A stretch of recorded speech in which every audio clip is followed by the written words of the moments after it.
Hi, my name is Ariel from the Children of Karma, and today we're going to discuss Uranus on the parental axis. That's the 4th house and the 10th house, which is about our family background and the parental inheritance. Having Uranus in these two houses, it's a trauma signature and a sign of anxiety as well. Anxiety that you can bring into adulthood with you, especially if Uranus is an aspect to the moon.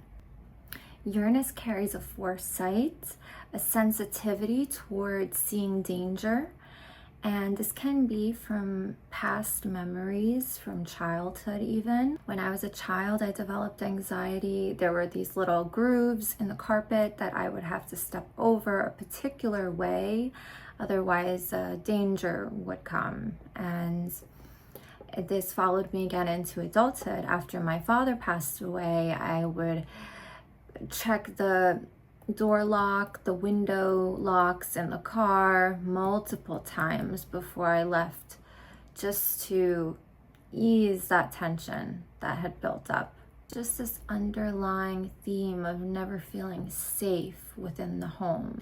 Of course, because of this, we developed this flexibility towards life, a creativity that's within that begins to come up because we don't have those same safety nets as everyone else. Because Uranus will naturally resist the obligations, the emotional obligations, the material obligations of being a parent, this is not so great in the parental axis. It can be that the parents had mixed feelings about even being a parent. Maybe they don't even like children. And for example, having Uranus in the 10th house, this can be, there's still some debate about which house applies to which parents. But for the most part, the 10th house can be seen as the mother. And in this aspect, we'll be reading it like this.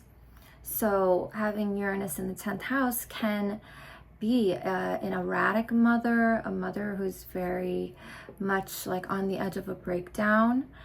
And it may be that she didn't seem to like children at all. You know, Uranus wants to break free from all obligations and society, familial, even biology, which you can find sometimes with the Uranus placement. You know, even though the mother is challenging when you have Uranus in the 10th house, the child with Uranus in the 10th house will not leave their mother, most likely. And if there's a divorce, they usually stay with the mother. Even if she's sort of mentally ill, they will stay with her. And I believe it's because there is an understanding that with this Uranus energy, there's a creative energy. And in the past, women have really not been able to express that creative energy to that extent to which it's really fulfilled. And so as children, we usually live out the unlived lives of our parents. So it can be that there is an understanding there, so they do stay with the mother and try to help guide the woman, you know. It can also be too, even if the mom was selflessly devoted to the child, that it was just emotionally painful for the mother. Even the process of pregnancy and childbirth can be very traumatic for a woman. So it's possible that this mother had a lot of difficulty during this period as well. And possibly there's an understanding there about the difficulties of becoming a mother and that whole process and what it can do to a woman's psyche. Now with Uranus in the 4th house, this will be about the father. So it can be separations from the father, can be a father that's inaccessible, that's very erratic. It can be that they're even brilliant intellectually sometimes, and they just are unstable, and they don't know how to behave around a child necessarily. I would say that's the case with my father. When I was 6, I remember him getting arrested and, you know, having to stay with a family friend that night. I literally slept with the dogs, you know, my dog and his dog. I just slept with the dogs that night, waiting for them to come back, you know, to bail him out. And so that was pretty traumatic. And he did not know how to behave around children either, because he would talk to me about all of his past crimes that he did. But, you know, he tried to say it in a way like, don't do this because look what happened to me. But the topics that he brought up and the language that he used and just the danger within the home, it just created a lot of Uranian energy. I do have a service where I look into the fixed stars and the Arabic parts, which can add a little special detail, a little flavor to your planets as well. And noticing between my father's chart and my chart, my part of the father is opposite his Uranus. So technically he felt a lack of freedom because of these obligations of being a father. I certainly see that in the way that he behaved. So having Uranus in these houses, you know, Uranus wants to break down structures, and the first structure that it comes across is the family structure.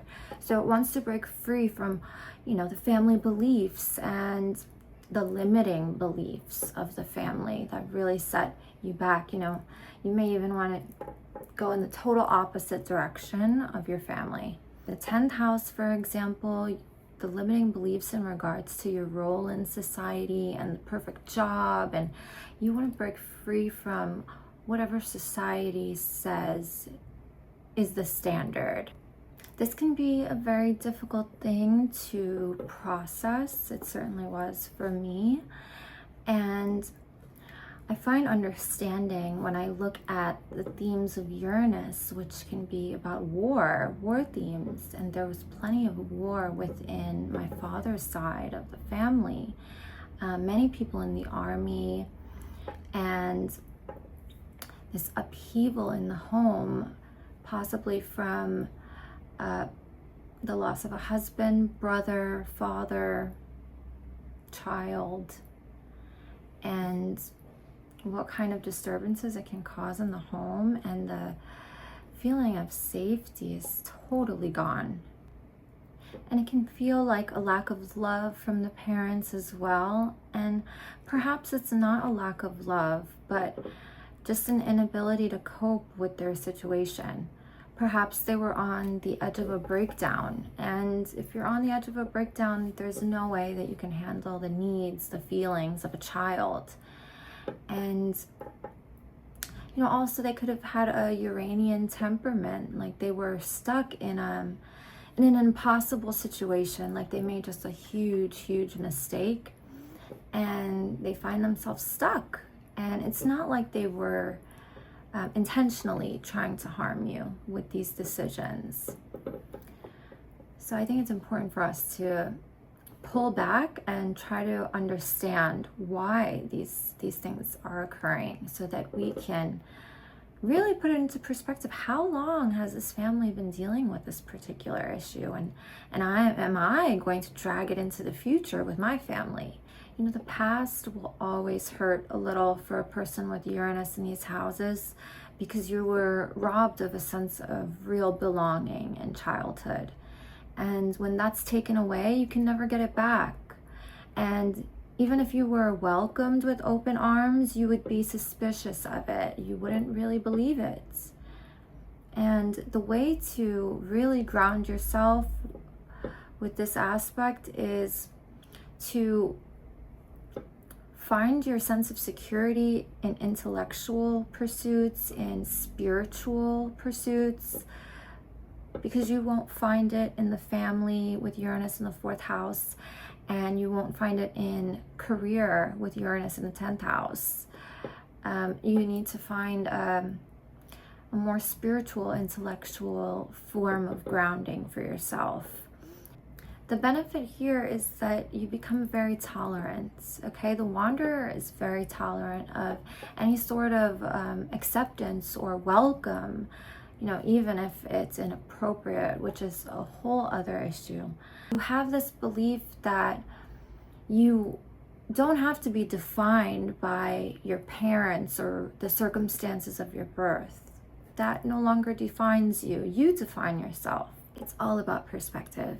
The wanderer becomes the citizen of the world. You have an enormous freedom to develop deep spiritual connections with people and have a spiritual home, very intuitive place where you can recharge spiritually.